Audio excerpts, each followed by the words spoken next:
Okay, we are recording. All right, cool. Okay, so that document on the left of your screen, the sign of the Son of Man, that is the heart of the thesis of this new website that we are threatening to put up at some point, hopefully in the near future. I'm hoping it gets done this month, and I think it's sort of very close to the point where we can put up a working. I don't mind if you don't mind for it just to have a little introductory thing to say that this is a working launch of this website, and anyone who wants to participate in commenting and noting to clarify messages, fix errors, both in terms of potential errors in theology and you know, textual and whatever. You know, anyone who wants to can contribute. Obviously, the errors in theology part there makes me giggle, because I'm sure there's going to be people who I've heard theological disagreements. It's like I'm sure that's going to for sure, and that's going and whether you launch it polished or unpolished, or finished or unfinished, you're going to get those feedbacks, right? Right. However, what this I believe will show. Okay, so one thing your document doesn't show, which might make it a little bit awkward for so they, you know, normally on a YouTube, on a MS Word document, your links would appear in a different color or something, so you'd know. So that will just make it a little bit tougher for people to navigate, but they should get the hang of it. And right. I have, and I'll probably toss these all into like a Google Doc and on a Google Drive. And yeah, sure. I mean, I gave this to you 10 minutes ago, right? So this right. is in no way criticism of yourself. It's just unfortunate that. Okay, so just to set the scene, this is the crux of the website. So the claim is that the CHE is the sign of the Son of Man, which is the temple at the heart of the New Jerusalem. The New Jerusalem isn't one city, it's the form of all the cities of the future. Just as Babylon is not one city, it is the form of all the current cities, where you have the temple district of the old, you know, of the medieval cities, which had a cathedral in the heart of the city. The modern city of man has a central business district with surrounded by the big, not principalities and powers. These are literally the, and this is going to get people totally bent out of shape, but these are the Nephilim of Genesis. These are the men of renown that build bodies, large bodies, in terms of you have an organization with a figurehead. Just like a church is a large body, a city is a large body. These business corporations are large bodies. They are in that sense giants, and they are the men of renown. So all the big businesses today are known by everyone. When you say Pfizer, people know who you're talking about. Elon Musk, people know who you're talking about. These are the giants or Nephilim of today. It's that simple. And the Bible tells you the Nephilim in those days and also after. So that is a pattern that has lived throughout time, and people are looking for physical, big men of a physical stature. No, that's not the case, because remember that the sons of God found the daughters of men appealing, and sons of God marry multiple people. That's why the church and Jesus the church is the body of Christ. And that is the pattern of how sons of God interact with humanity. They're not interested in, a body of one person. They're interested in bodies of multiple people. And humanity has always organized themselves in larger bodies. And that's the biblical pattern. So you were going to say something? Let's some pushback. No, I mean it's interesting. It's when I read the Bible, I don't do it often. I try to remember the context, but it's but it is interesting. I wanted to add that Nephilim, I think some phrases that come to mind in addition to sons of God would be the judges and the rulers, right? So that comes to mind, but yeah, I can see the pattern of the Nephilim in these. I would say I call them groups. I mean, that's the name of my business. We're looking for group, but yeah, organizations, these large bodies, whether it's government or churches or religions or cities or companies, right? Yeah. So so that pattern is essentially so large. If you want to call them large organizations, have subsidiary organizations, right? So you'll have departments in a company. So you have these levels above and below, and right at the very top, you have the big dog. But cities similarly have offspring. They have subsidiary components in the city. So as in the big modern city, you have multiple companies operating within the body of the city. And then those companies have got, subsidiary organizations in them. And then, of course, now we've got these multinationals. So these companies are now, they got born within a particular location in a city. They have now grown and expanded to becoming bigger than cities. And in some cases, they are multinational companies who are bigger than individual poor countries in terms of clout, power, and influence and turnover. So these organizations have grown, spawned subsidiary organizations, and so on. Right. And as you merge with other companies, you're growing, and as you divest from your core business and spin off non-core functions, you are birthing or expect. It's all of these metaphors work at that level. So you have companies who are part of a family of companies or groups of companies. So you have you have the IT sector that sits over and above and encompasses, Apple and Microsoft and all these things. Silicon Valley, births these organizations, and some of them become bigger than Silicon, in a sense, than the sort of their founding ground that they grew out of. Yeah, this is where I also have the thought. So I think before we started recording, you're an HVAC guy, right? Yep. And so I think about a house or a home or a large building or a structure, and so and then and he was an HVAC guy. I don't know how that an HVAC guy in relationship to like a human body, deals with the water in the body and be able to do perspiration, being able to regulate temperature, things like this. The thing that occurs to me is like I'm the tech support guy, like. So it's and that's why sometimes I say I say things like, Jason, you don't even know how difficult this is going to be, because I'm aware of like the IT problems. And the thing is about our modern bodies, whether it's government and they aren't doing it as well as companies.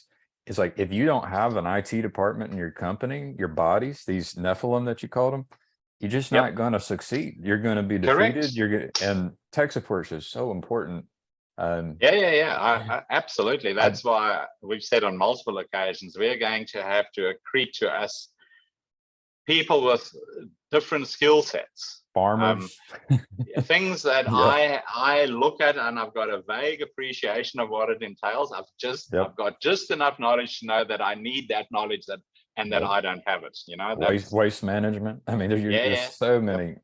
Like a good healthy body, like a human, you can look at the human body. It's like it's got to have that nervous system, the endocrine system, it's got to have that digestive system. It's the muscular system. Like, and you could take all of the parts of a body and you can look at people that are heads of those subsidiary components or departments, right? You can look at all of that, and you got to get that all organized in a way where the body's healthy as a whole. But yeah, I like the idea of the Nephilim. Generally, that's what I was told by the guy that I was referring to. That I'll call him Me. He goes by Me. I was told to be careful about naming things. So that he was, and I wasn't told. I was cautioned, right? Be careful about naming things. So when you call it the Nephilim, I mean that's what we're doing with this. This project, this Jason's Thesis project, we're naming things. So as soon as you name it, and you say the sign of the Son of Man, or you name it and say it's the Nephilim. For people sure. People who don't understand like the importance of patterns, being able to think abstractly, it's not going to sit well. No, sure. And this mission that we're on, initially we are looking for people with whom this resonates, and this is not going to appeal to everyone. We're looking for a core group of people with whom this resonates, and once they are convinced that the CHE works, and then find that what is in this draft document persuasive. And I'll explain why it's persuasive. So, we can do a very quick sort of run through. We don't have to sort of read it. I'll just give you a brief description. But the culminating idea is that, so the CHE is the concept for a city out of which a river flows. And that's the final vision of, the New Jerusalem in Revelation. Now, if that was the only pattern that it matched in the Bible, it would just be, oh, that's interesting. But this is never going to get built because it's too big a project, move on and get on with your life, sort of thing.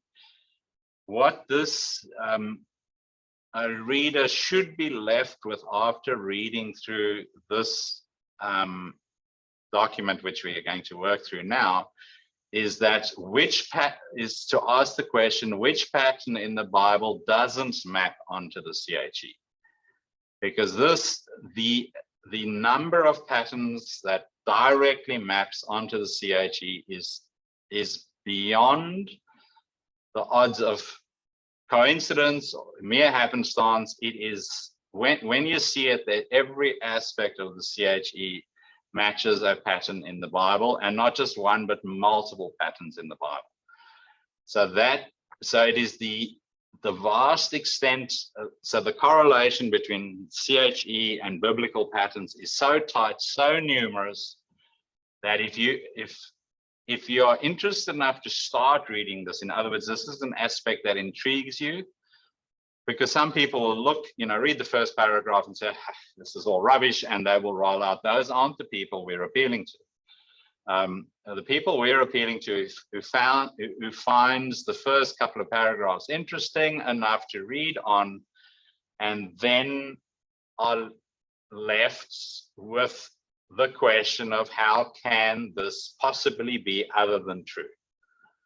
I wish I had like a very good voice and a good mic, and I could read through it. Yeah. All right. There's a guy named Bruce that I've been speaking to on live streams. We need to ask Bruce to read through it for us. Yeah. So I made a note earlier. I just want to just call that up. Okay. So I just write here is that the sign of the Son of Man, which is the CHE, I contend, is composed of all of the significant patterns throughout the Bible, from the beginning or the Alpha to the Omega to the end. That is the case. So that's not in the body of the document because this thought just occurred to me today. So that is going to get built into the included in this document. Okay. And it should probably come up fairly early.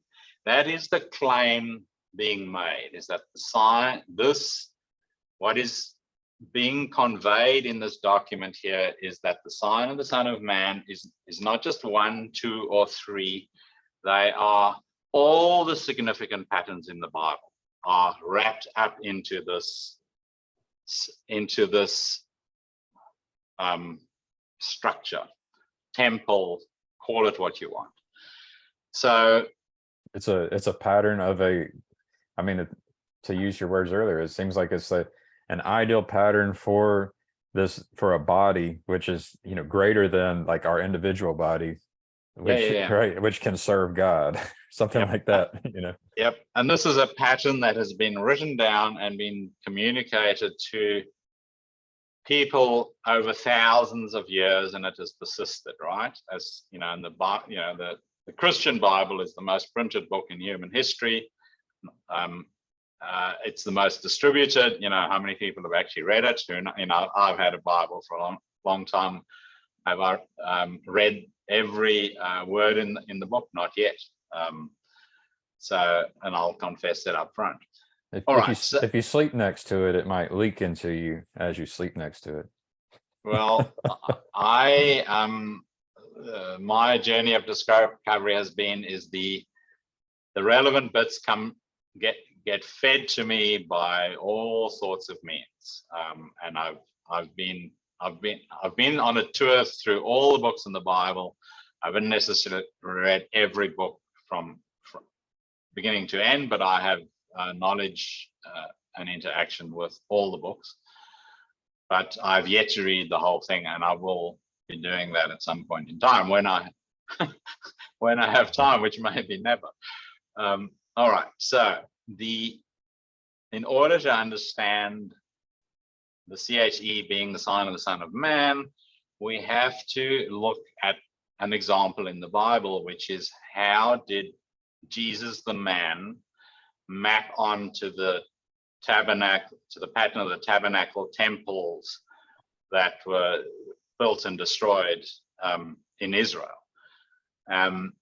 So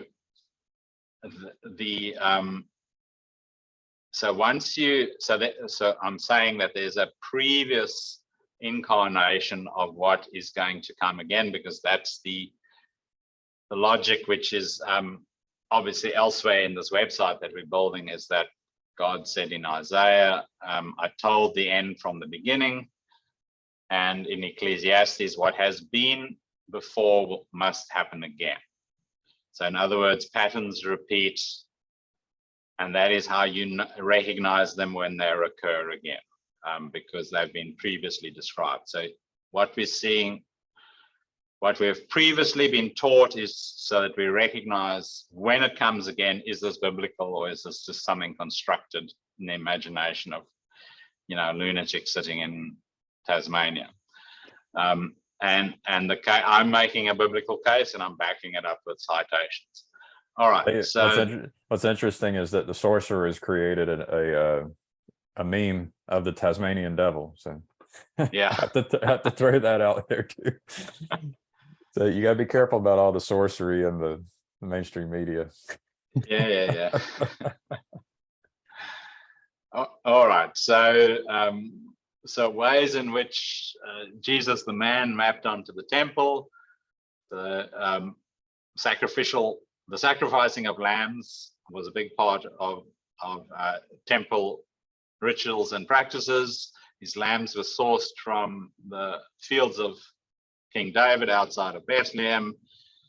The prophecy is that Jesus was literally born in one of those fields, and there's a good YouTube link that makes that case. And of course, in Luke, it is described that he was swaddled in the same cloths as used for the sacrificial lambs, and that the temples, and that the shepherds were there. So that video there is that YouTube link there. And then, of course, Jesus was ultimately was selected by the priests for death, because it was the high priest Caiaphas that, through his actions, that condemned Jesus to death, just as the lambs were selected.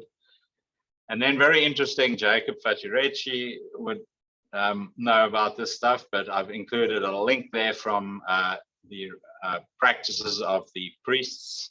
So this is rabbinic writings, the Mishnah, where there was this annual ceremony during the Feast of Tabernacles, where water and wine, it was called water and wine libation ceremonies, where simultaneously onto the altar was poured water and wine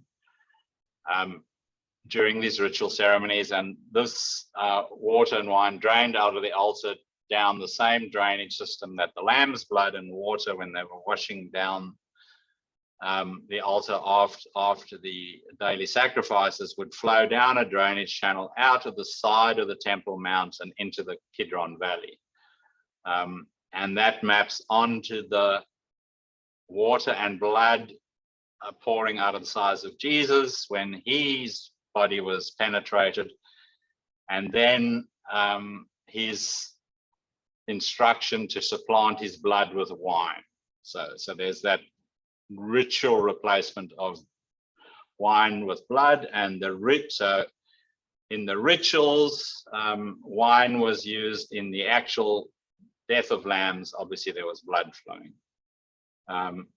All right, so there's so those few examples, and then of course after Jesus' crucifixion, some 40 years later, the temple was destroyed, and the temple was the house of his father, and he called his own body a temple directly when he was talking to the priests. So he compared his own body to the temple and said that he would raise it up again after 3 days. So there are those mappings on between the actual birth, life, and death of Christ. And Christians argue that that temple foreshadowed the coming of Christ. That was the purpose of that temple, was to ritually foreshadow the coming of the sacrificial lamb in Jesus. Right, so that's the prelude to the sign of the Son of Man. So just as there was a mapping on between the tabernacle temple and Jesus the man, there is a mapping on of the Son of Man and the temple at the end, because in Revelation 22:21, I believe, tells you that that the temple is the Lamb and it is the Father.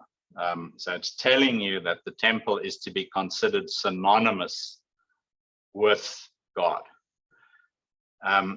So just as I, in that little section above, correlated pattern matching between the life of Jesus and the rituals and practices of the temple, when I literally gave it just a few lines, you could write books about that subject, right? So it's the layout of the temple, the Holy of Holies, all of that stuff. I've ignored all of that, but that is all part of the story. But just to get the idea across, I've kept it short and sweet. So then if we go down to, so we are given descriptions of the Son of Man. Now, we're not given descriptions like you're going to go into a police lineup and recognize a person from, blue eyes and a beard of, X length and hair of this color and that length, and he wore, a red jacket with blue jeans and a belt. That's that sort of stuff. You are given a face that shines like the sun, robe down to his feet, the golden sash around the waist, feet that glow like bronze in a furnace, voice of many waters, hair white like wool, like snow. And so all of those descriptors map tightly on to the CHE, just as, again, the prototype was, how did Jesus' life map onto the tabernacle temple? You know, how do you map two seemingly unrelated ideas? I showed that the biblical example before, and in exactly the same way, I've make the argument here, is that the description of the CHE of the Son of Man maps the description of the CHE. So now the first, I'm just reading roughly in the middle of the page there, the CHE mapping onto the description, the shining face represents glory. Okay. Now, the glory section, you need to read the document on the right-hand side of the screen to fully appreciate that. So just understand that glory is dealt with, and that ultimately glory is directly equated with the shining face by Paul in 2 Corinthians 3:7, but it's alluded to in the Exodus story and the Transfiguration story. It's not alluded to, it's not explicitly stated, but it is more than implied. It's there when you read it. I just want to, yeah. I just want to point out that like what you're doing here, for me, is pointing out like how confusing the Bible is. It's like if you like, so you're saying like the CHE is like a key and is like a banner. Yep. To help decode the Bible. And correct. And the thing is there's so much there's so much in the Bible that sometimes it doesn't make sense. Sometimes that like in translations especially, you'll end up and then you've got these language barriers that cross hundreds of years. And so every time you use absolutely. A word, you'll use a word. I even hear you use a word. It's like you said synonymous, and it's like, well, what does that mean? And so we're using this language to try to convey something important, meaningful, and perhaps everyone who's people have been doing that for thousands of years, and there's this huge language barrier along the way. Yep. Now, in the this document that we're working through now is merely a subsection of what I've sent to you before, right? So this is, and in the preamble there, I explained the biblical logic, which is, okay, so the patterns, I told the end from the beginning, what happened before must happen again. In other words, so that you can recognize, so therefore, if this is a pattern that hasn't happened before, that doesn't match prior biblical patterns, it's bunkum. You can ignore it. But if it does map on, you should look at it and then see, is it real or is it fakery, right? So apply your judgment. But then also in there's I then address the section of why is the Bible so confusing?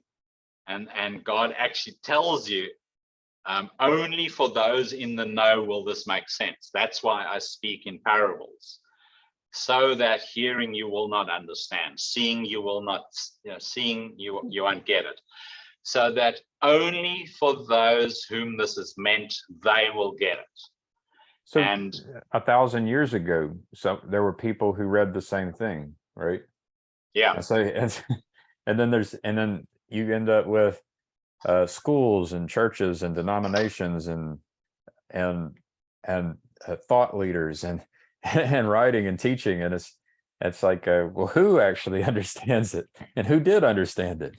Well, so what's really cool about that is that no one did, right? But the smart people acknowledge that this is a mystery yet to be revealed. So if you listen to Pageau, Chad's gonna like that part, that it's a mystery. Yeah. He says that all the time.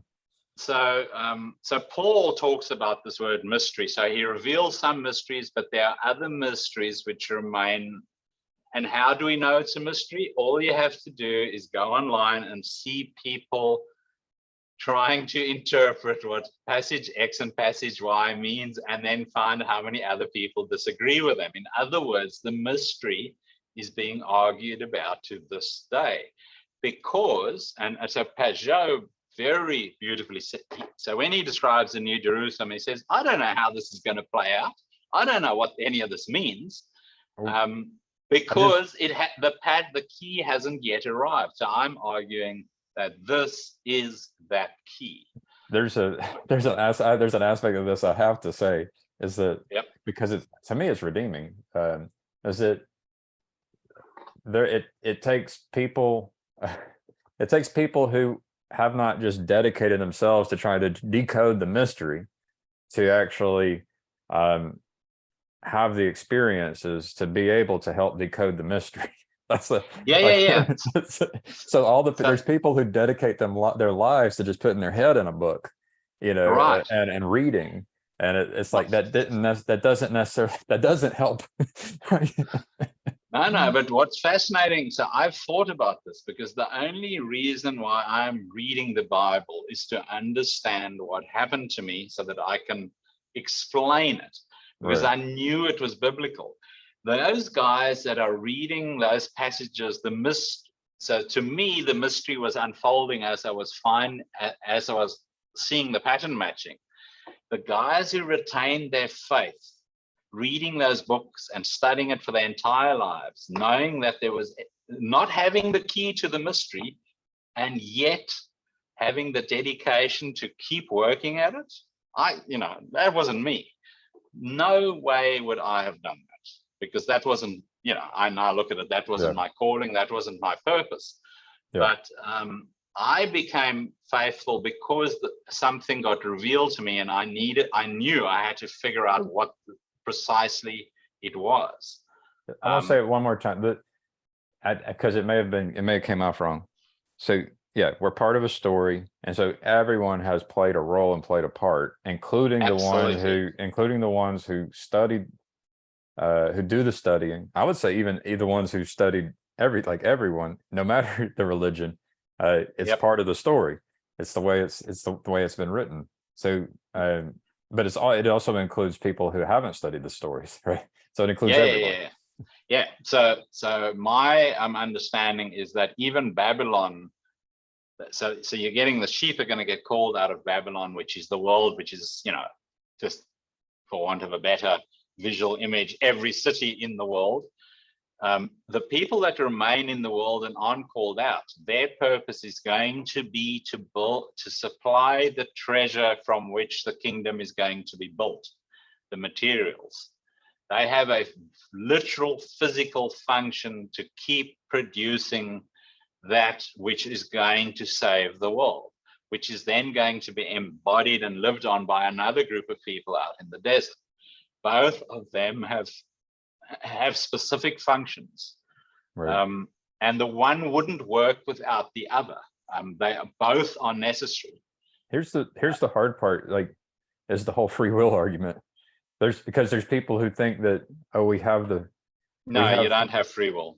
But there's a lot of people who believe they do, and so then they're able to say, well, I've chosen and I'm in the right spot, and those people, they're wrong, they're evil, and they're in the wrong spot. Right. No, everyone follows a master. Yeah. The immortal words of John Dillon.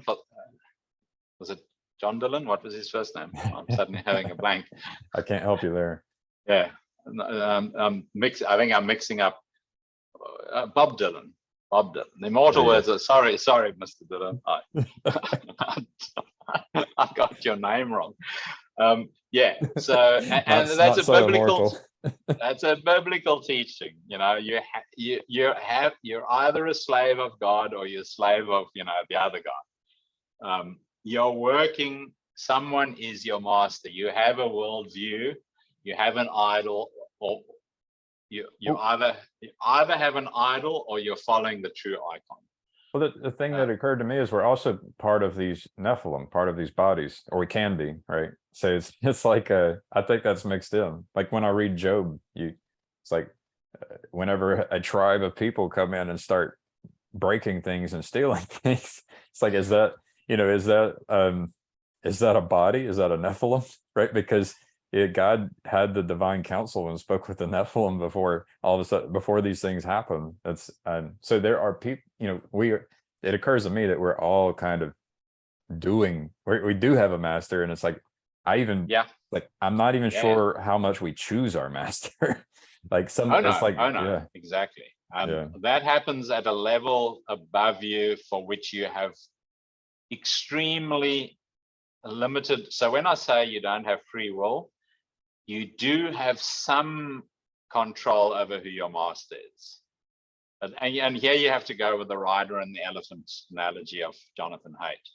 But you could ask at any point, you could say, well, why did you? I mean, a lot of people have this conversation, but you can always ask, well, why did you decide to change? Why did you decide to change masters? Did you have free will in that?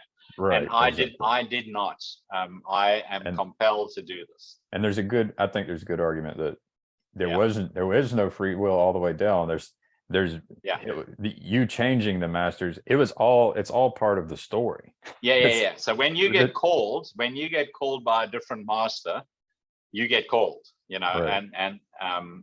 so yeah, I think there's some people who somehow get upset about that, but it's like there's actual proofs in mathematics that it's like you can have a deterministic, you can have determinism, but then you can also have an inability to predict, right? So you can have both. But yeah, there's a lot of very intelligent people who can spend a lot of time talking and thinking about, free will and consciousness and, reality and how. So, but yeah, I'd say that you and I, we're of the opinion at this point that, or at least I'm playing with the idea that, we're in a story, and I'm questioning the amount of free will that anyone has. That's the thing that, I've been wrestling with with quite a while. Yep. So the question is, is our engagement free will? Because it would, we're certainly compelled to have these weekly get-togethers, right? Am I free to stop them? Well, I don't know how I would go about that, because I don't want to stop them. I have a strong desire to continue them. Well, I mean, there are people out there who say God's all powerful, and it's like, if God wanted to stop it, the God would stop it, right? Yep. It would be written in the story that this would be stopped. Yep. Right. So. All right. So it hasn't been stopped yet. Yep. So I'll just continue down that list, and I will just note for anyone who's brave enough to be watching this video, is that unfortunately what's not coming through on the Discord interface is that we are dealing with numbered paragraphs in the actual Word document.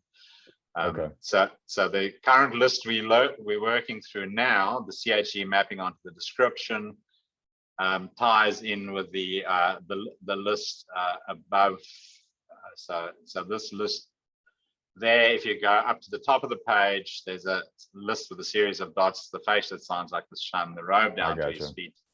So we're just going through those and then describing how. I probably just need to open up your document directly in Google Drive. Yep, but it doesn't matter for the moment. This is just an exercise for me to practice talking more than anything. All right. And you listening. Okay, so the next one is that the robe down to his feet. And I note there that the CHE is literally lined with fabric from top to bottom. So the description of the Son of Man doesn't just describe where the robe starts, but it tells you where it ends. And that matches, the feet is where the fabric stops. When you get lower down, you'll see when we deal with the feet, that's precisely where the fabric stops. All right. So next line is the golden sash is the central bank of heat exchangers in the CHE. All right. So that is a physical feature in the description, matches a physical feature in the center of the CHE. And then the feet like bronze glowing in a furnace is the bottom bank of heat exchangers in the CHE. Okay, the voice of many waters is the sound made by the water falling from the bottom heat exchangers into the river exiting the CHE. So the CHE will literally have a voice of many waters. So if you've been skeptical about the glowing bronze feet and the golden sash, all of that, this should I just want to this I want to yeah, point out what happens in my brain, just so, because I think it helps your case here, is like sure. when you say the robe down to his feet, my mind first thought is like, well, you get to describe, you get to predict, you get to tell me what the feet is. Is the feet the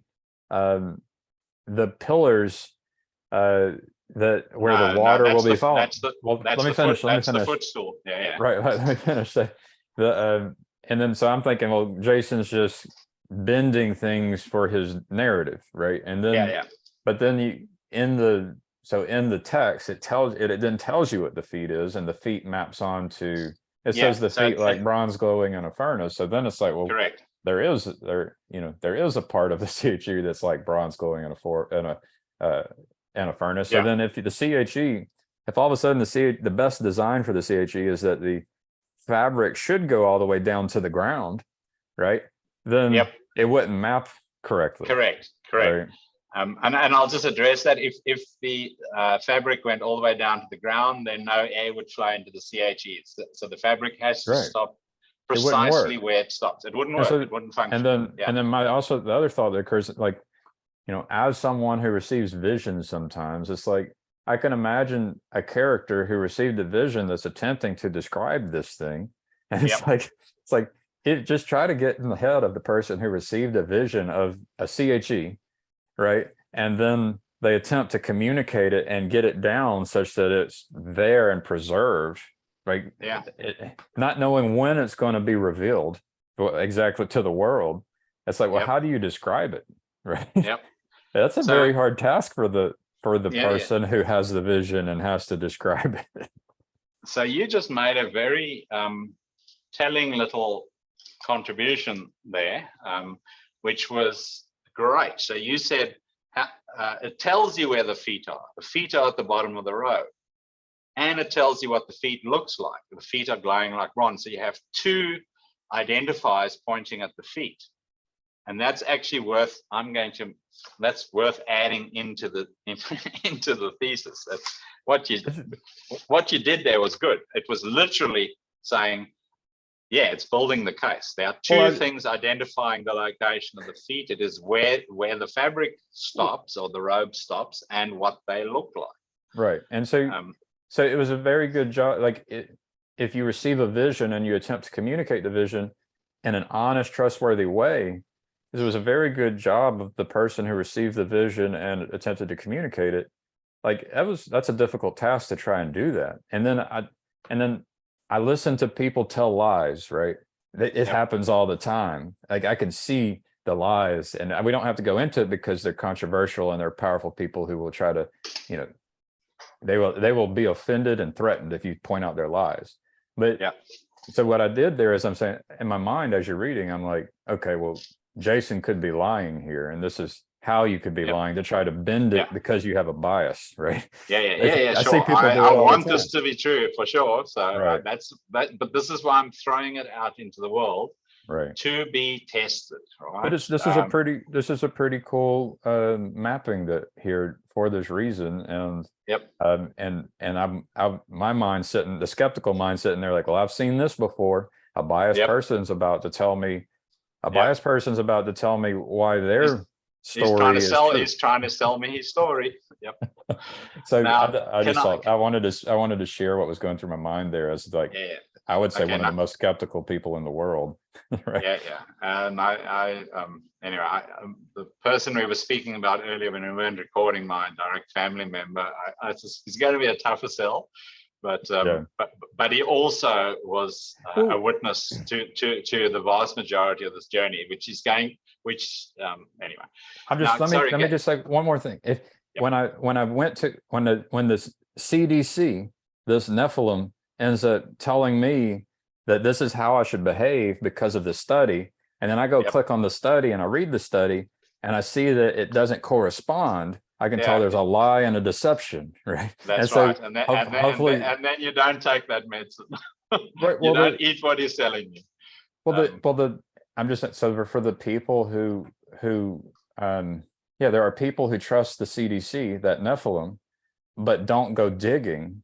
And, Yep. and then, but I'm just saying, is like in this, I kind of could see where you could be acting like one of those CDC Nephilim that tells a lie and tries to just manipulate people. And Yeah. so it's, yeah, that's the kind of thing like the mind should be doing to see if someone is trying to lie to you and manipulate you. Right. Yeah. And I'm not, Absolutely. and I'm going to try to, I'm going to call it out if I see it. Like, All right. Now, I'm going to try to, I'm going to try to. in that vein, since your first get into this little side shift that we've just had for the last couple of minutes, so I'm going to address all of that because you refer to a vision. I just want to, so I've told you how this played out, but anyone listens to this, so I think it's just worth repeating that I did not see the CHE as a picture in my mind. I literally saw relationships of heat flow through water and air. So I just saw how the person who saw this vision and wrote it didn't see what you see. Yeah. I did not see this. I did not see a vision of the Son of Man. So I saw the thermodynamics and the fluid mechanics of how the CHE functions. Right. So then I went and shared this with my two sons, who, and then the first, if you want, and then a design change happened because I hadn't thought about how these columns would nest together. I'd just assumed they'd be individual chimneys because I didn't see a physical vision, right? I just saw, so it's like those first teaching gifts that we made, or short little videos that we made. We have, 3 towers next to each other. That's what I originally assumed it would look like. And then Dominic asked me some questions, and we very quickly figured out it had to be a honeycomb design. That is where design efficiency took you in like 5 seconds. The minute you asked the question, I said, oh no, it can't be like this. It has to be a honeycomb. Right. And that is how the logic of the thermodynamics and efficient design played through. It had to be this way. There's no better way to do this, in our opinion. Now, there might be a better design that will come and upend all of this and make the CHE work twice as efficiently. Right. In which case, and will it map to the Bible? Exactly. In which case, this whole thing gets called into question, right? So this, and it should. Yeah. But what I'm taking here, which is fascinating, is that every descriptive element of that reference in Revelation 1:7, where the Son of Man is being described, I'm ascribing a matching pattern to that entire list onto the CHE, and it all maps on. So there's not a mapping that doesn't map. Now, these mappings might be distortions in my own mind, but I can rationally paint the picture, which is what this document is, right? Now, you could argue with my, with how I'm mapping it on, but then you have to argue with the mapping on of the life of Jesus to the temple, which of course, Jews would argue that and Christians would defend that. So you're always going to find people who disagree with you. So with regard to that, I just want to point out, I think it's was it Watson and Crick, and the structure of the double helix in DNA was received in a vision. And so I want to point out, it's like this receiving of visions, it's a very interesting topic. And then it's also very interesting that, I try to get into the mind of the person who received the vision of the Son of Man.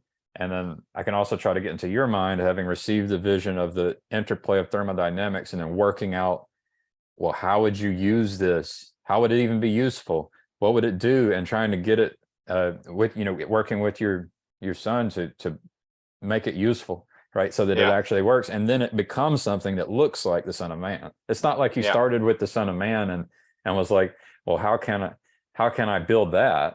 Or how would that be useful? You actually were just given a vision of thermodynamic flow. You have a past experience with as an HVAC technician, and physics, and then working with your son who has expertise in physics, you end up designing something, and at that time you don't even know that it maps onto the Son of Man, right? Yeah. So this mapping onto the Son of Man, I think I told you this is that aha I had about 6 weeks ago, shortly Right. after I came back from the holiday in South Africa. And prior to that, And I told a you we month need prior to to that, I map knew it. it. Yeah. And prior to that, I knew it was the banner of Isaiah. I will raise a banner, which, by the way, the term for banner is sign in Greek and in the Hebrew. So, the fact that it maps onto the Son of Man is, although I knew about the voice of many waters for some time, but I didn't see the whole mapping onto the Son of Man. So, but just to complement what you just riffed, I'll riff off what you just said about, so, we've been talking for 2 years. Is that about right? Is it a year or 2 years? I've lost track of time, but it feels like, I think it was 2 years we've been over a year, for sure. Over a year. Yeah. All right. It's so we just have to find that original. I've got the email from Karen where we got hooked up. Yeah. Okay. So so what were we focusing on initially? Although I told you fairly early on in the piece that there was a biblical aspect to the story, we focused on the technology, right? And then we've been talking 95% of the time about the technology, refining it, how we you built the website, and we now official what are we? A qualified entrance into Elon Musk's X Prize.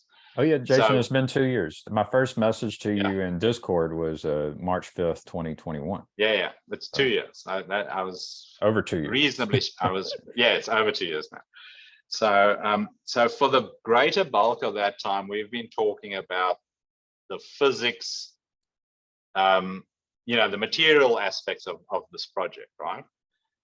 And we got it sufficiently squared away to actually become a qualified entrant in the X Prize. So that's our sort of. And you weren't hiding that there was another aspect that related to. No, I didn't spring that on you either. I told you that fairly early on in the piece, right? And I was okay with that. So I warned you it was coming, and now we're in that phase.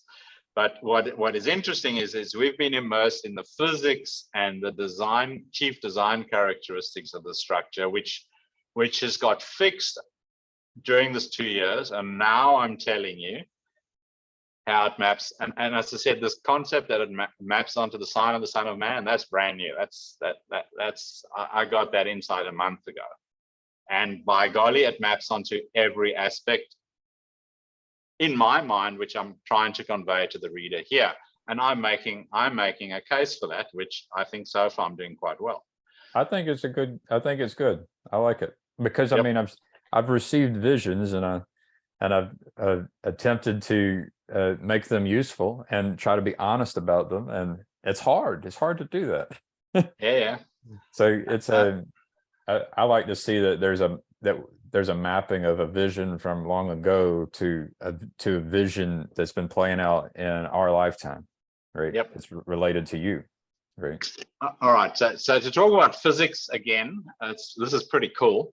So the next one is the hair is as white as wool, like snow, right? So basically snow white hair that looks like wool.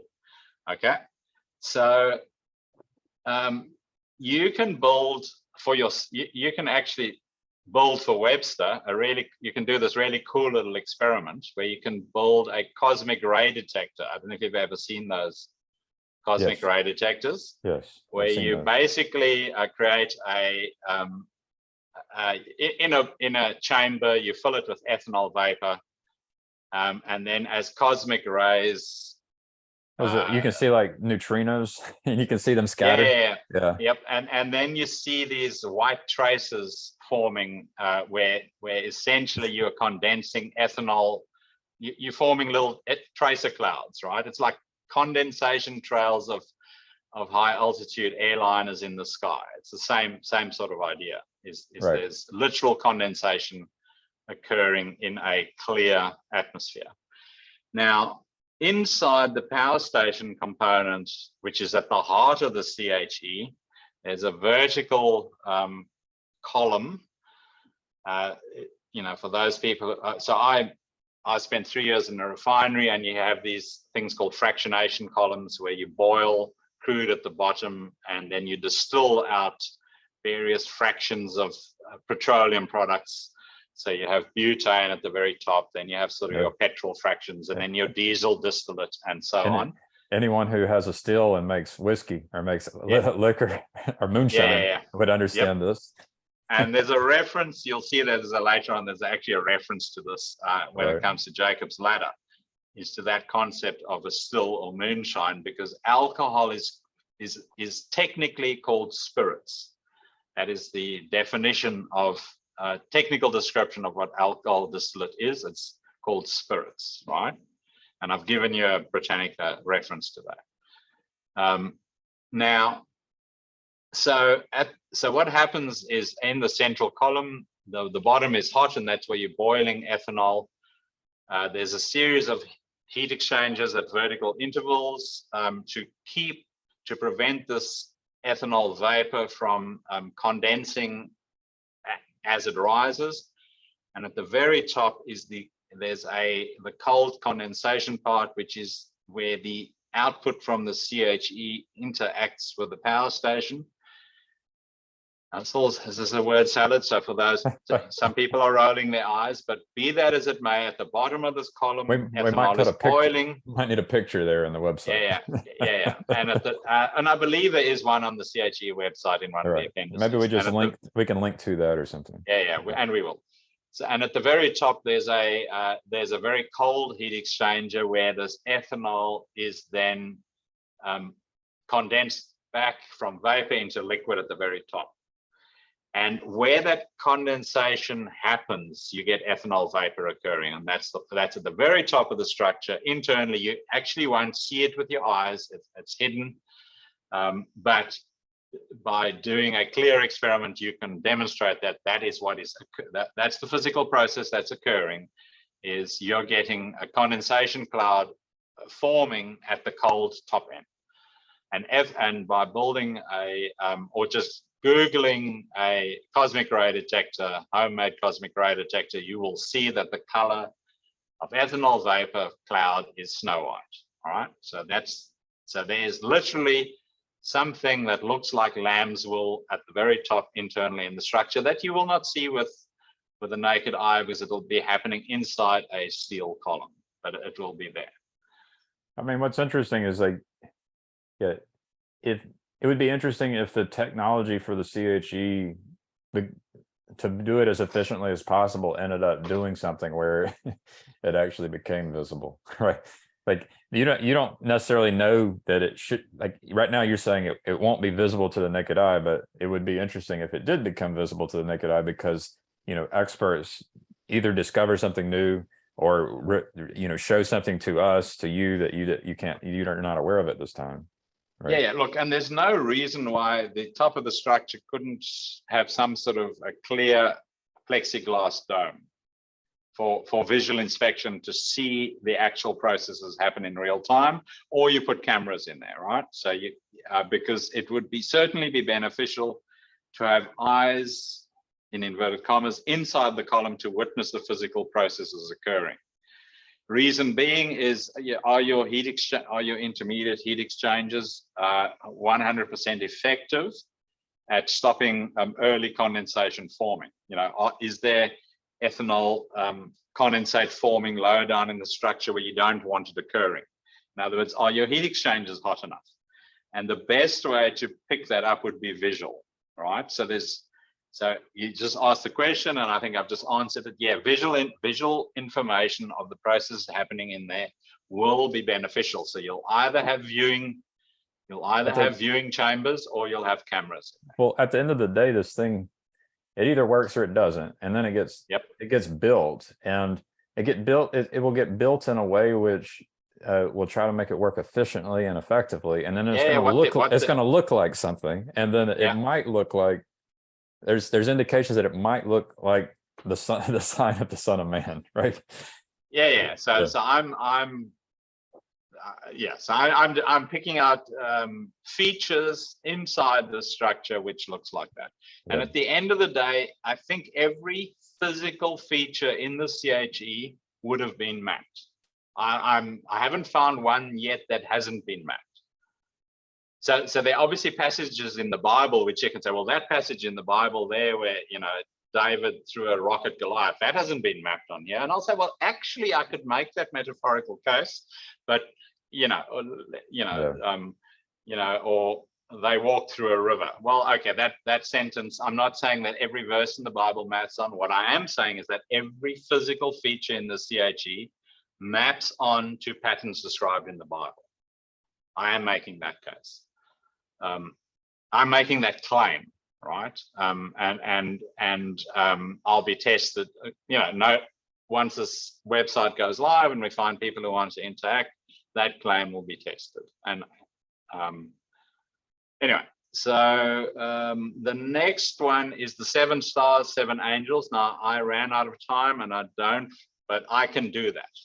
I can map that. I can do that. It just, I literally started doing this an hour and a half before our scheduled talk time.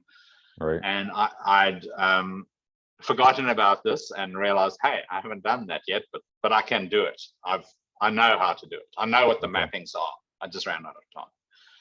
All right. All right. So, and what's below? Can you scroll down? I forget what. Okay. All right. And then, yeah, so then coming with the clouds, the iconic pillar of cloud from Exodus is displayed en masse in the CHE, self-explanatory. I say here, that's for your benefit because you already know that the CHE is filled with many, many, many pillars of cloud, right? Right. So between and ideally there won't be clouds coming out the top, right? It'll be dry air coming out the top, but there'll be clouds within. So the clouds literally are between the bottom bank of heat exchangers, which are the feet like bronze, and the central bank of heat exchangers, which is the golden sash. The clouds appear. In there. The clouds are between those two heat exchangers. Right. And then the raising up of the serpent from Numbers 21. Now, this ties in also with the glory thing, but literally what I'm saying here is that the CHE is covered with, there's just serpents everywhere. There's serpents in all the heat exchangers are made up of serpentine copper heat exchanger coils. And the word coils comes from the fact that it's serpentine. So there's a bit of redundancy built in there. So heat exchanger is called a coil because of its serpentine shape. Now, some of these heat exchangers are going to remain pure copper. Now, this is a weakness in my thing. So I can't see why they shouldn't all be gold plated. And so here is a weakness. There's one potential thing where you can say, well, Joe, so the feet that look like burnished bronze, that is suggesting that that layer of heat exchanger doesn't need to be gold, covered in gold to prevent oxidation. I can't tell you why not. So there's one chink in my armor. Why is the feet described as bronze and not gold? Because technically, I think it probably would do better if it was also gold plated, because I think it is going to oxidize when wet. So there, a material science guy could potentially say, no, if it's wet on the outside, it's not going to oxidize like, I don't know if you've seen old copper statues, but they all go, they sort of have this dripping blue and greenish copper oxide formation on the outside. If copper is continually wet, does it do that? I haven't had time or inclination to answer that question. Right. And there's a part of this that, for me, it's a question. Other people, it might be a faith. And for you, it might be a faith, but for me, it's a question. Yeah, what will this thing look like at the end of the day, and how well does it map onto the vision that's in the Bible, right? Yeah. And so you are showing that there are things that are mapping, and it's interesting to me. Yep, and you've been participating in the development of the physical manifestation of how the CHE looks, right? So we did that. That's key, right? So you've participated in that journey. You've witnessed this thing, this design being fully described. Right. Correct. That's what we've been doing. That's what you've been witnessing that for the last, two odd years. I mean, there's the design is, it starts out like when Jordan Peterson talks about, do you know what a helicopter is? And you draw a helicopter. It's like, it starts off like a crayon picture on a napkin in my mind, and it slowly becomes more clear. But and detailed. Right. And it's not going to be as clear as it can be until it is actually built and working, right? And then it might even have iterations, so that there's a second and a third version, as we learn and discover, and it changes. So there's a process there of figuring out exactly what this thing will look like. That it's just, I can't tell you what it looks like. I haven't received a vision of this thing. I've had visions that might be related to it, but it's, I don't know. I mean, there's a lot of detail required, like the fin spacing between the heat exchanger tubes, the thickness of the heat exchanger metals, the thickness. I've roughly described the in the flow calculations that I've done. How do you maintain it? How can you make different parts and resources reusable so that it serves multiple goals and purposes? It's like there's so many questions that we'll be able to ask ourselves and answer, and will shape what this thing looks like. Yep. And things that I haven't included in here, but I included or will be included in somewhere else in the website, is the fact that there's a whole section on dealing with mold in the Bible. What's that about? And and in the CHE, those cloud chambers are the fabric is going to get attacked by mold. And how do you deal with that? So here's an obscure section which why is this section on mold in the Bible? Well, it happens to map onto the CHE. Isn't that interesting? Because it's going to be critical for the CHE, is mold control. That'll be the bottom half with the clouds. The top half should be drier. And exactly. And this is where the silver comes into it, because silver is a potent antifungal material. So that fabric is going to have silver weaved into the fabric, I believe. Now, there might be better ways to control it, but you don't want toxic chemicals that are going to leach into the water, right? Because all of this is draining into the river. You want your clean drinking water. So whatever fungal control we use has to be healthy, right? So, and that's where the silver comes in.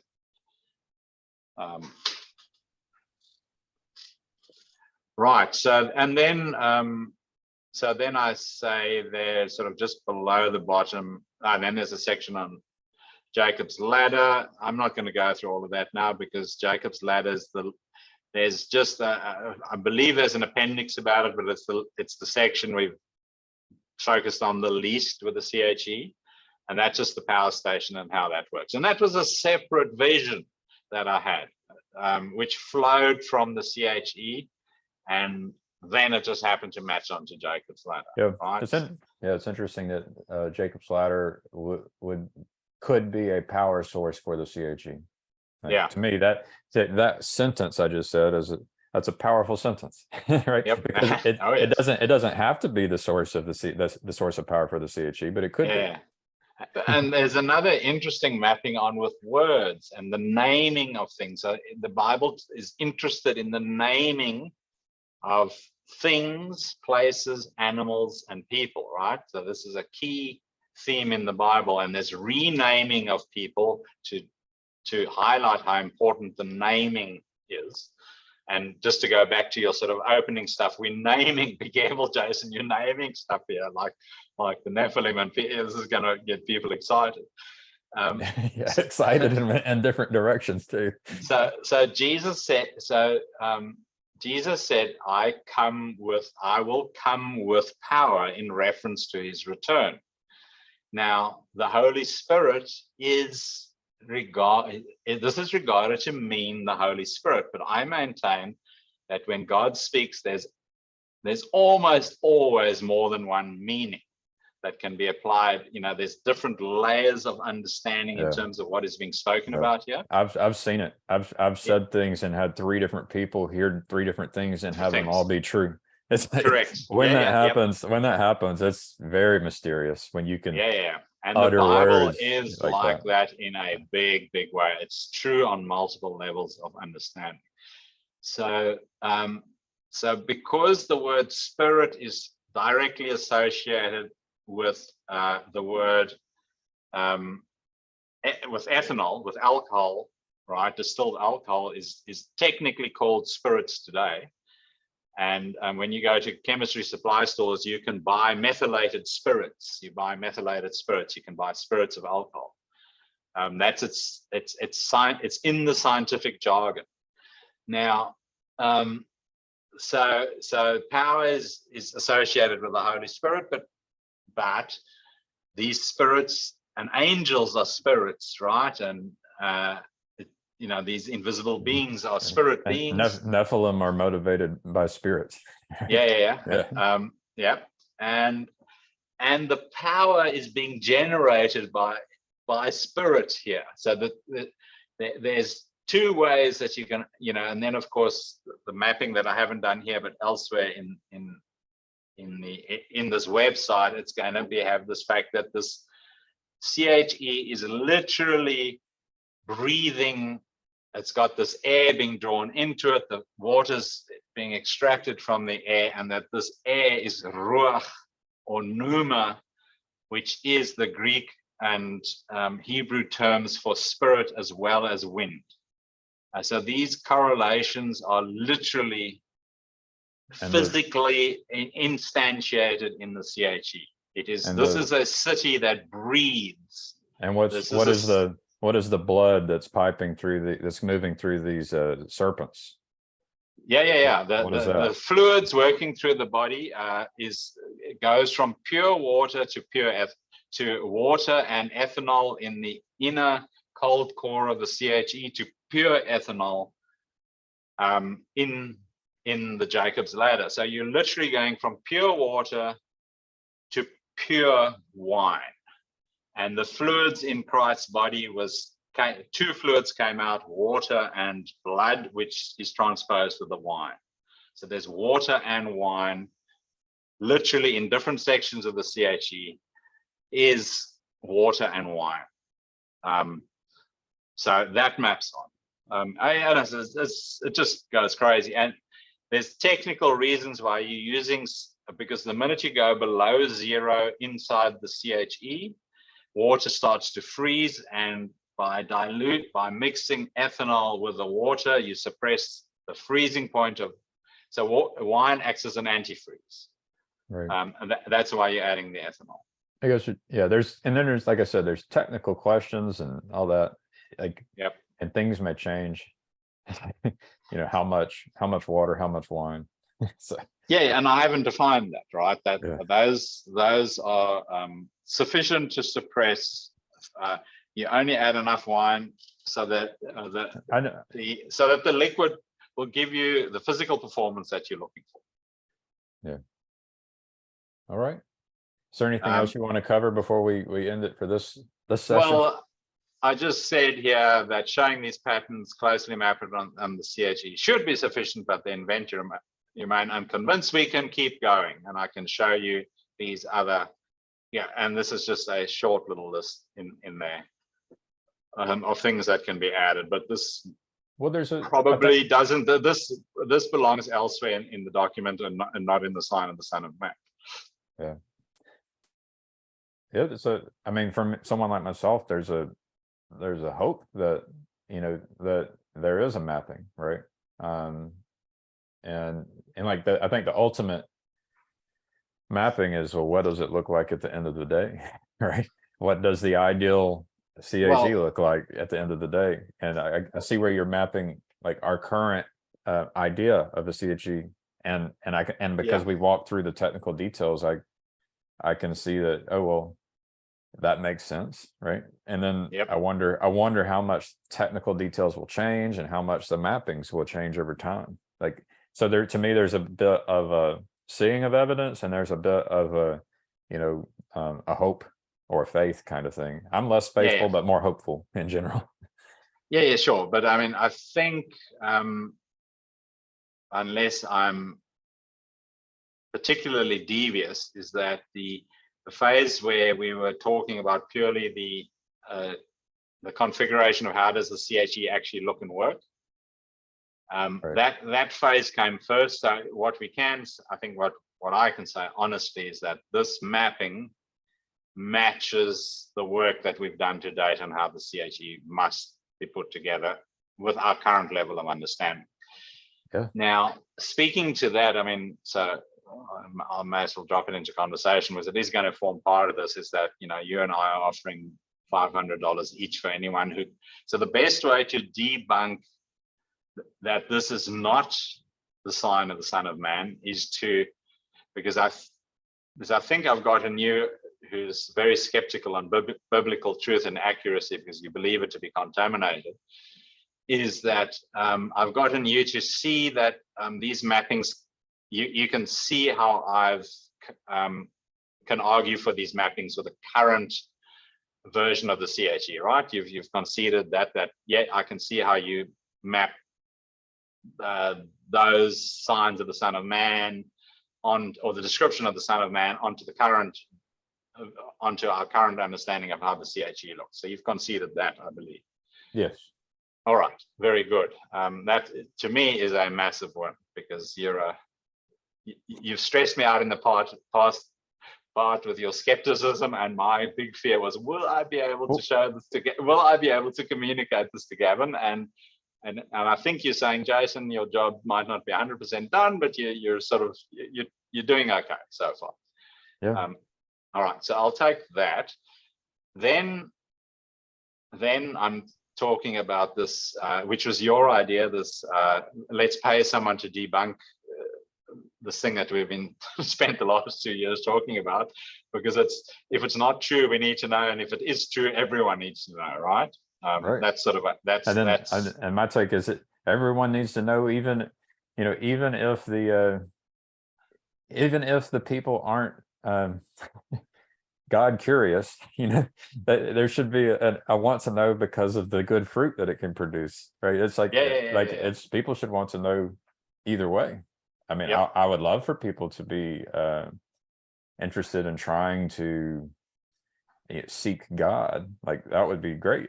But even if people are trying to seek a world where everyone has access to a reliable supply of clean water, that would also be great. Yeah, sure. So I haven't yet, and I think I made, before we started recording, I made reference to the fact that I've got, at any given time, I've got 50 open tabs on my desktop, and then every now and again I have to clean it up, and I save all those to documents with notes and whatnot, and then and I've got a lot of those notes now, which is a little bit tricky, and I haven't designed them in the best possible manner. But in there somewhere is a link, 2 links to Richard Dawkins. This is just in response to your thing, people should be God curious, but even if they aren't. So Richard Dawkins, the arch atheist who believes that this is all hokum, he has said on at least 2 occasions, for which I've got links, and I will import them into the larger document when I have found them, is that he has said, if there is a God that is dictating human events, then science needs to know about this. In other words, if God is real, this should be the biggest thing for science to inquire about. And sort of in this website, really for the atheists, I'm going to make the argument that once we've shown that this mapping is as tight as it is, and that literally every physical feature of the CHE maps onto a pattern in the Bible, and so and it's either going to get debunked or not by people looking at the thermodynamics and fluid mechanics and physics of the CHE, and we're willing to pay $1,000 to anyone who can debunk it. All right, so we're putting our money where our mouth is. But that the CHE conceivably would cost about $5 billion, and that Richard Dawkins has said this is the biggest. As an atheist, he said, well, this would be if. This would be the a worthy endeavor for science to devote some resources to, is if God is real, we need to know about that. Right. And science has spent, sorry, I'm just going to finish this thought because it's sort of flowing, is that science spent about $5 billion on building the Large Hadron Collider, which That's is where I was going. this particle detector. Sitting underground, searching for the God particle. And they claim to have found the God particle, which is this, so there was a few specific patterns appeared on computer screens, which got scientists looking at it very excited, but the rest of humanity basically yawned and said, okay, so $5 billion for that, very exciting. Whereas we are saying that, and the Higgs boson was mockingly called the God particle. And we are saying is you can spend a similar order of money to build what will become the basic pattern for each future city in the world, which will produce its own water rather than taking water from the environment. It will be producing water to go to the environment. It will be producing its own renewable baseload power to turn the deserts green, and because this mapping is tight and broad across the Bible, it will, my argument is that it will scientifically prove the existence of God, because that which was predicted has come. And that is how you prove it's the fulfillment of what the entire Bible is pointed to. That's the size and the scope of this project that we're working on. It will, there's the challenge is something like spend the same amount of money to build a device where the task at hand is to build it as good as you can, and then disprove that the Bible's description, for example, of the sign of the Son of Man does not map onto, like, can you show me that if you build this thing as good as you can and you compared all the possible ideal CHEs, the claim would be that the one that's the best will look very much like the sign of the Son of Man. Prove me wrong. And then what comes out of it, so you're either going to prove us wrong and then build this device that's useful, which an atheist should actually be attracted to. It's like, or you're actually going to build it, it's going to be useful, and it's going to actually show you that. And this is the part where the atheist, it might be hard to actually just jump to, oh, there's a God, but you can at least jump to, oh, humans have an ability to tap into like a space-time, a vision of a space-time of things that could be predicted, which shows that we're essentially part of a story, right? And if we're part of a story, then who wrote this story that we're a part of? Right. And and then if you realize you are part of a story, it's in everyone's interests to start to hear the author speak to you, right? Right. Because then you are in that flow state where you're in 100% meaning, fully actuated to reach your full potential. Right. And that's where that's my whole thing, is I've tended to live a life where I've just ignored the books and said, well, and was seeking God for years, and I'm here helping you. And so it's, I think that's a way that people can be, that I don't think God's going to be upset with you if you do that. Right. No. I mean, we certainly, look, since this journey started, I have not been bereft of meaning in my life. And it's been going on for 20 years. I can say for absolute, so I'm not saying in those 20 years I didn't have some personal crises unrelated to this, but just living life and finding problems in life. That certainly occurred. But in the last 4 or 5 years, that even those personal crises aren't coming up. Its life has become so meaningful, and it's sort of flowing into the family structure, and that as a family we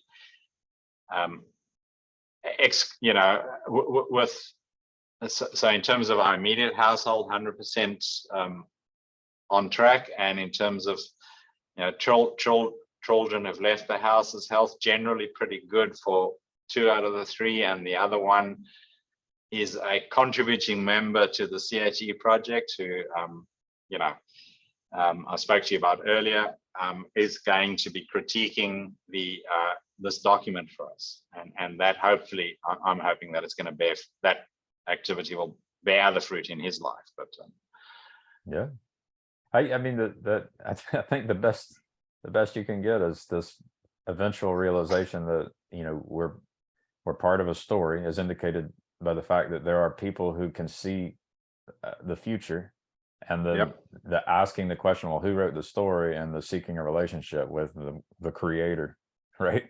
So to me, that's if you get there, you're doing pretty good. If you get to that point.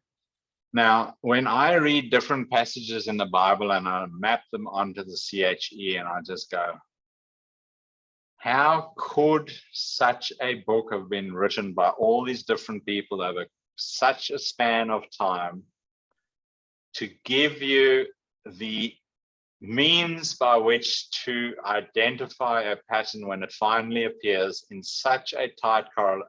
I just look at this and my jaw is on the floor in awe. It is just fascinating to me. I want to justify the atheist a bit, because so if you mentioned in a previous talk about becoming activated, right? Well, there are people who become activated and then have faith, and it's just so confusing for me. Like, I'm not an atheist, but it still confuses me. It's like, why are you a Christian? And they don't provide a good reason. There's so many people who become a Muslim or a Christian and do things, and I'm like, why? Please explain it. I don't know how. I don't know why. I don't get it because my path has been so different. So, but the thing is I think it's so you can justify the atheist who look and the person who will not perform those activities which allowed for the Bible to become activated at some point in the future, which the suspicion is that maybe that future is approaching quickly, where maybe there is a key, maybe the CHE is the key. And it required all those people who had faith to have faith and knowing that it's a mystery, to keep it propagating throughout the world. And from the atheist perspective, is like, that's not reasonable, and they're right. It's not reasonable. And so, but then I guess at some point they can all be brought. They can be brought in. Everyone can be brought in at some point, right? The atheist and the Christian, and the people who looked at each other and said, "You're wrong," can actually then begin to look at each other and say, "Aha, I understand." Something like that. Yeah, and precisely. So, so that I understand. That is when Jesus healed blind people so that the blind could see. The metaphorical description is they saw who he was, and they got to see that the kingdom was real. That and there's this beautiful description. So the disciples asking this question. So why was this man blind? Was it, what sin did he or his parents commit? And Jesus said, no sin. He was made blind so that the glory of God could be revealed through him. And I think I've told you that is why the deserts exist, so that the glory of God can turn them into Eden when we were unable to do that. And the same thing with the atheist. The atheist is the blind man who's going to go, aha, I now see. And they will see that glory in a way that others can't, because for them it's going to be so new, so fresh, so powerful. It is going to be magnificent to behold. So that, to me is the atheist is like the blind man who is going to be made to see, or like the desert which is going to be turned into Eden. It is going to literally be a means by which the glory of God will be displayed. So yeah, just to riff on what you were saying, yeah, I'm with you 100%. And I think just sort of added. We're all blind in spin different on it. ways. We're all blind in different ways. Yeah. Yeah. There are things, and isn't that great? Because that means there's future glory to see, right? There are future things to learn, to know, and to grow into, and that is just. And your blindness, and the thing that, like, once you begin to see that we're part of a story that's been told, and there's a creator, the blindness itself ends up being useful. Like there's a reason for it, right? It's not. The blindness keeps you in a humble posture, seeking more glory. Essentially, here's the hard one for a lot of people is, and then even Satan and the demons are here as a part of the story and are useful. Like it's like even the evil ones, the ones that you think are the enemy and are evil, they're here as a part of the story that the creator wrote. I mean, it's the blindness is due to them, and the desert is due to them, in a sense. And and this is fortunately where I don't get too wrapped up about the judgment, is that judgment is not for us to make. That is God's judgment, and I believe it will be revealed to us what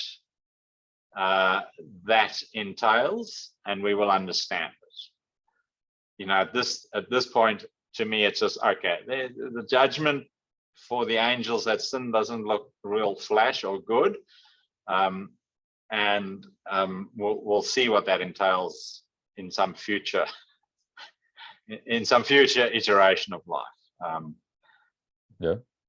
But that's where I leave it. It's outside of my that's above my pay grade, and I don't lose sleep over it. Yeah, I think that's a good approach. But I know Nate Heil and them reckon that all humans can be saved, and David Bentley Hart is sort of arguing that line. And I can read the Bible in that way, that potentially all humans, and I just modified by all those that desire to be saved can be saved. There's a so that's the way I spin it, is that all that want to be saved can be saved. Yeah, I mean, what if you? Yeah, I put it to Grimgros. I said, I put out the thought experiment that we will be able to resurrect the dead. Right, the dead can be resurrected, but the thing is the Grimgros says, why would you do that? Well, the thing is like, if people want to be resurrected, they will be resurrected. Right, that's another way to put it. It's like some people might not want to be resurrected. Right. And then maybe that's their punishment. That's the fire that burns as they get resurrected, and then they have to go through a process of a cleansing fire. Like I've heard a lot of Jews talk about this cleansing fire, that it's going to be more painful for some people than others, but at the end of the day, everyone comes out of that cleansing fire purified. So I don't know, but I think there's a merit in considering that there are people who don't want to be resurrected. Right. And God will help with all that. Yep. So whenever you go along this line that all can be saved, that one's mind immediately flips to the mass murderers of recent history, and that is why I tenure with all those that desire to be saved can be saved. Yeah, I mean, could you imagine if you were if you were one of the mass murderers of history being resurrected, and then what kind of experience that would be? I mean, it's and then especially if everybody forgives you, and and all of a sudden you feel miserable. It's like you're going through this cleansing, burning fire. I could imagine that would be like hell. It's like it's to have your eyes opened, and and realize what you participated in. But again, as I said, all of that the glory that is the antithesis of that is so great, and that juxtaposing the two, the two courses that humanity potentially can follow is, absolute death and destruction on the one hand, and absolute glory and life-giving spirit on the other side, is just fascinating. And having that juxtaposition, basically, the darker the background, the greater the glory shines, as it were. So, and this is the mystery. This is the mystery of good and evil, and how the one juxtaposed against the other makes the glory shine brighter. And look, I mean, at the end of the day, when we're standing on the edge of the precipice, who doesn't want to run towards the bright light and the glory? Seriously, you don't want to go. You don't want that. You don't want that. You want to jump into that pit of burning sulfur. Is that really what you want? Because you don't have to. You don't have to. Right. You can repent. You can repent. All right, Jason. I think we're at a good stopping point. Yeah, I think so too. Anyway, that was a ride. That was a ride. It felt like quite the session. All right. But yeah, I mean, obviously, it remains that you've recorded that. Who's going to watch it? Because it's you and I have a more complete picture of what we're talking about, and for an outsider to come in without sort of visual aids and et cetera, et cetera. But what's nice about you recording it is that you sort of you've got snippets of the process of how this is sort of being. Yeah, I mean, I think if this thing all works out, I mentioned it from the beginning, is we could end up with a documentary film. At some point, exactly. It's like here's how crazy these guys are. Working in the virtual basement or the virtual garage, so to speak. But and sometimes not so virtual. I know you worked in the garage on a few of these things. Yep. And just I've been puzzling over this this bread is my body business. So in the Passover meal, this bread is my body, eat it in remembrance of me. And the Catholics turn this into transubstantiation, where literally the body of Christ is contained in that wafer that they eat. And of course, bread is included in the temple. There's this showbread that appears in the holy place, not in the Holy of Holies, but in the holy place, which is changed over regularly, and the priests then eat the bread and so on and so forth. And then there's Bethlehem, which is the birthplace of Christ, which is, the word Bethlehem literally means house of bread. And then there's the Lord's Prayer, Our Father who art in heaven, give us this day our daily bread. Now, I've connected all of these, and I haven't written it down yet, but this, because there's this notion of drinking wine, so the wine is sort of the lifeblood, but the bread is the body, which is fascinating because the argument, the case being made is that the temple is literally the body of the indwelling of the spirit that dwells within it, and the temple is a house. And it's the house of bread. The bread is my body. So that's how you connect those three ideas. So the bread, the body, and the house are linked in a logical chain there, pointing towards the house of bread. Right. So so I've linked all of that in my mind. I've taken this, give us this day our daily bread. Is that me? I don't pray. I don't get on my knees and pray as something. God, please give me this and give me that, and then I'm praying right now. I'll do this. Right now. Precisely. My prayer is literally focusing on the CHE. So I'm living it, and then the bread comes to me on how to put it together. That's the way I see it. So when I'm lying in the bath or in the bed or going for my walk, or even at work when I'm doing really sort of automatic functions, I'm thinking about the CHE and the sign of the Son of Man, and these inspirations come, and then I go and check the inspirations against biblical verses, and then, was that a good loaf or a bad loaf, as it were. So that's literally is the bread that I'm receiving is going towards building the body, which is what the CHE is. So that's my prayer, and I'm being fed, and I don't even worry about physical bread anymore. That all just seems to take care of itself, if you know what I mean, in terms of what the stuff I throw in the toaster when I have a sandwich. Yeah.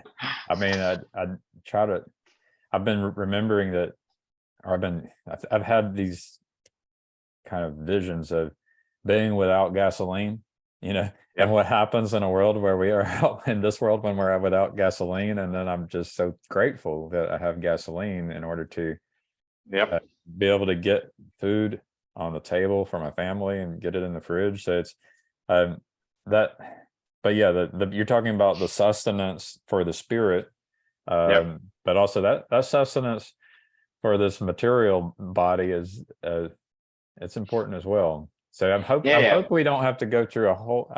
I mean, it might happen. We might end up going through a lot of suffering. A lot of people believe we will, and it'll be tough if that happens. It would be nice to avoid all that. I'd like to think it could be avoided but that's part of whatever the story is. It is. We'll deal with it. That's kind of what I said whenever we were having children. We didn't get the test to see if our children had trisomy 21, and and it was just like, whatever it is, we'll take the hand we're dealt. So I'm enjoying the gasoline and the food and all of that's here, and I don't have any expectation that it will always be here. So, and then I guess I'm glad to hear that you're receiving that spiritual sustenance, and my prayer is it would be nice to receive that regularly, and that people figure out how to receive that regularly. Including myself, I'd like to be able to receive that regularly. And that spiritual sustenance is going to be transformed into physical matter, right? And a literal house. That was constructed from bread. Spiritual bread. A literal house is going to be constructed out of spiritual bread. I've heard you also mention breadcrumbs, like you've received breadcrumbs throughout your life. So it's literally following this trail from one, like a chicken or a duck, going from one crumb to the next and being led down a narrative path. Yeah, I think just on the suffering thing. My vision of the short term is there's tough times coming, but to me the CHE is the light at the end of the tunnel. It's the way. So in terms of when you have a vision for the future that looks so meaningful, so awesome, that leads everyone literally out of the darkness, is that the people who are participating, if we can get this project to the point where others are buying into it, and it's literally, then we are going to be protected from the actual physical suffering, because the project is going to be so critical to actually bring into being that the people who are doing it are going to be looked after. Yeah, if the author of this story wants the CHE to emerge soon or soonish, I can see where the people working toward it are protected, and I can see where the suffering that happens is necessary. So because and there are actual biblical verses relating to both of those things. So I can point in Revelation, I can point you to the verses where saying you will be protected. And I hate that people have to suffer. I just hate that. I do not like this. I mean, I personally can go through the suffering and try to make me better. When I'm in it, I don't like it, and then I don't wish it on other people. So that's the reason that it just doesn't sit well with me. But it would be a bad story if we didn't have suffering, right? It wouldn't be a very good story. And literally everyone it makes me cry. I'm literally crying. Like I don't like it. I don't like it at all.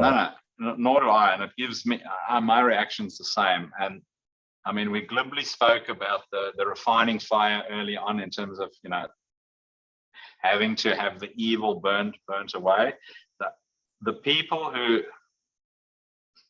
aren't buying into the story will necessarily suffer, because if the story is true as we're laying it out, those who but the light is that ultimately the whole world, atheists and believers, can all be shown the story and then realize that they actually have a part to play in bringing this into being, because without the non-believers in Babylon supplying their raw materials to actually literally allow these cities to be built. So if they can see that, then there's a route out of their suffering as well, because there's enough physical resources.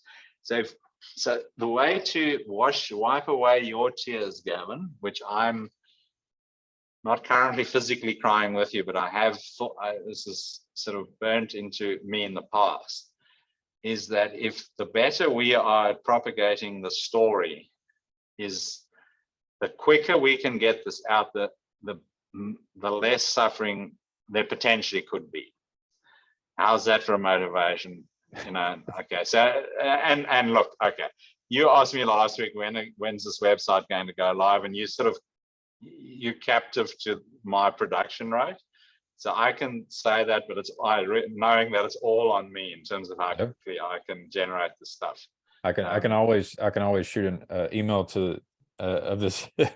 I can clip a part that I'm about to say and find like Dominic and send it to him too if I wanted to. It's like, well, people could be working on trying to create an entry in a scientific journal as well. So it's like, in my mind, I'm thinking, what are all the paths by which we minimize suffering? And so that's where I'm at to some degree. And then I also don't want to just take people's suffering away either, because that suffering I've suffered and has helped me. So I'm not. But I don't like seeing people suffer. I don't like it at all. No. Now, so you sent that email to the Big, BIG. Yeah, you sent the email to Big, and I'm taking it you got zero response. Last time I checked, zero response. Yep. So I recorded the conversation too, where I called them. So that could be part I of the listened documentary. to it. I think I gave you a thumbs up because I was that's what I'm saying, that I'm the one dictating the pace at which this website's going to get built, because there's no flies on you. When you get an idea, you just get straight into it. And the proof of that was last week, where I sent you the video and you were straight onto it. I see paths where all it would take is if the people that I'm connecting with had the similar spirit that I have, that things would take off and the path would open up, and it's just I don't get my hopes up. I don't hold my breath. So my current thinking is that our nets have all got to be cast on this side of the boat, because on the other side of the boat, which we've been fishing in, which is trying to appeal to Nephilim, it's zero fruit. We're batting zero for how many times have we issued requests, and so now I'm focusing on the spiritual Christian religious side of the boat, because I reckon that's where the fish are. I see that as a body as well. Like, I don't know what is the difference between a Nephilim and the body of Christ, right? It's like I see them. To me, they're similar but different spirits, different motivating spirits. So so that's exactly so. And where those Nephilim come in is they were building names for themselves. They were making names for themselves. They weren't glorifying God's names. It was all about glorifying their own names. So that's the context in which it is. And then after the flood, so logically, part of the reason for the flood was to wipe Nephilim off the face of the earth. But the Nephilim survived because they arose again at Babel, and then God scattered them. So these Nephilim have a purpose, and God is weaving his magic through them. So where they will guess where they're going to find their purpose is they are the big industrialists who are going to supply the means by which the CHEs are going to be built. That's their ultimate purpose. Yeah, I've attempted to explain to people who hate capitalism how you can you can use this language, but different language, but the capitalism and the spirit of capitalism is like this body, this Nephilim, and it is very useful, and it paves the way for a bright future. So it's correct. and it's a bright future where there might not be the spirit of capitalism, right? But it was very useful, and it still capitalism, is. It's like Ecclesiastes. There's a time for everything under the sun. There's a time for war. There's a time for peace, right? So there's a time for capitalism, and then there's a time for the kingdom. Yeah. And my understanding is that capitalism is gone in the kingdom, right? Because capitalism simply is a means by which it determines how we relate to each other. If you see what the purpose of money is, it sets the terms about how we relate to each other. And in the kingdom, we won't need to buy people with money. Yeah, I think another name might be mammon, right? It's like the spirit of mammon. But it has a place. It's not all bad. And God is going to weave glory out of it. And ideally, the body of Christ should love the enemy and learn from the enemy. The spirit of mammon has produced a lot of useful tools, and well, it's feeding your family and it's feeding my family at the moment. So yep. All right, I need to go. Right, Gavin, that was fun. Thank you. Thank you. All right, I will try and give you a comprehensive document in the very near future. Yeah, I mean, and not finished, but work in progress, but good enough to publish. Yeah, if you give me instructions about kind of a layout and order and arrangement of things, that will be good, or else I'll just be I'll be doing something with my own opinion on what it should look like. So yeah, well, I think it's going to look roughly like the other website.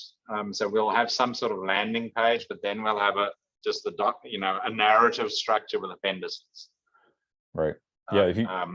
If there's some way to convey that, that would be helpful. I'll put it in a similar thing to what we had before, and the landing page is probably going to give us the biggest headache in how to, condense what's happening here. All right, Gavin, I'll let you go, and have a good week. All right, you too. Bye-bye. Thank you. Bye.